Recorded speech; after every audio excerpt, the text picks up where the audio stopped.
Hiya, welcome to Bad Influence. We start the new year with a look at the newest format. Software on CD.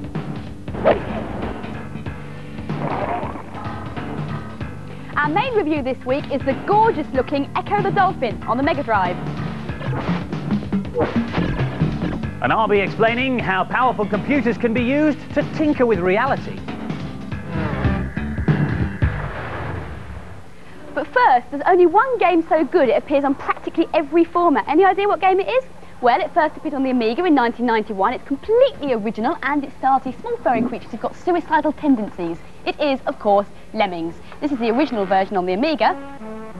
And they all drop from this trap door in the ceiling and you've got to guide them safely home to this door on the bottom right-hand side. Now, when they're in their first state, they just walk into things and walk off things. So you have to give them different skills. I've made this one into a digger, so he can dig down and they can get home, and this level's very easy because it's the first one, but in later games you need to use all the various different skills to get the right way. For example, you can make them into floaters so they float down from heights, or climbers so they climb over things. Or you can nuke them. You just click on that and you've got a 5-second countdown, 3, 2, 1, ah! She's rotten, isn't she? This is the same level on the Spectrum, which is a much older and simpler computer than the Amiga. But all the essential elements are there. Unfortunately, no mouse or joystick on this game, however. I have to move the cursor around using keys on the keypad and then assign skills to the Lemmings by pressing another one, which I'll use with my thumb to make him a digger like that. Obviously, the graphics are quite limited and there aren't many colours to play with either. And whereas in other versions of Lemmings you may be asked to deal with up to 80 or 100 on some of the more advanced levels, on this game you'll never be asked to deal with more than 20. Which is about my limit, actually. Actually, I do agree with that. Lemmings also need saving on consoles and handhelds. This is the version on the SNES. And on this one, I have to make the Lemmings into blockers so that they don't fall off the platforms. And when you think things are going swimmingly, which they're not exactly at the moment, but now I've made that one a blocker they are, you can press on this and they come out 5 times faster, which means you can also test your skill because you've got to get there a lot quicker. And I think I'm going to lose a couple here. Ah!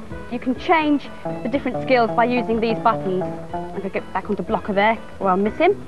And on the other one to use a mouse, and I think they're all going to go home there. The latest version of Lemmings is on the Game Boy. And as you can see, they're tiny backgrounds and tiny sprites, but it all works, and it's just as playable as ever. Small might be beautiful, but this is state-of-the-art Lemmings. The game is exactly the same, but this is the Apple Macintosh version with wonderful graphics and digitised sound. On this level, whereas Violet was using the blockers to stop the Lemmings moving, I'm going to use the blocker and turn him into a bomber by selecting the explosion from the bottom set of tasks here. And then after the countdown, he will blow a hole in the floor there, and all the Lemmings will be able to walk through. I select another blocker, and I will position him right by this wall, and then I will give him the task of being a bomber as well, and then hopefully he'll blow a hole in that wall and all the Lemmings will proceed home to base safely. Well, at least that's the theory. If you fancy having a go at it yourself, all the details of the different Lemmings formats are at the end of the programme in the Data Blast. Our main review this week is Ecco the Dolphin on the Mega Drive. Ecco was a happy and carefree dolphin until a mysterious vortex ripped all life from the sea. Now he's got to swim around, find his friends and save the underwater world. Here's Alex. This is a really unusual game. I've never seen anything like it before. It's great to see a fresh idea on the market. Ecco can also use his sonar to talk to the inhabitants of the sea. Some of the puzzles are very hard.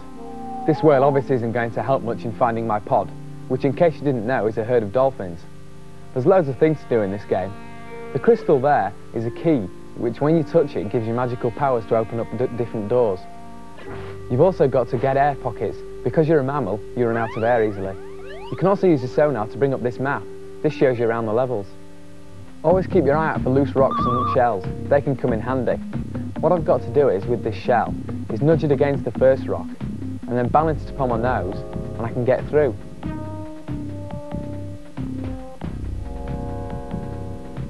There's loads of baddies on this level. These pufferfish you've got to headbutt and then you can get past them. Ecco is fast, fun and very addictive. I gave this one 4 marks, and I'd definitely buy it. It'll last for ages. This is really gorgeous. I like the fact that you've got to solve a mystery. This is a really brilliant game. Everyone raves about this game, but I didn't like it that much. The graphics are good, and it's a good original idea, but it didn't keep me interested for long. And so the final scores for Ecco the Dolphin. The boys gave it an excellent 4 out of 5, and the girls liked it just as much. They gave it 4 out of 5 too.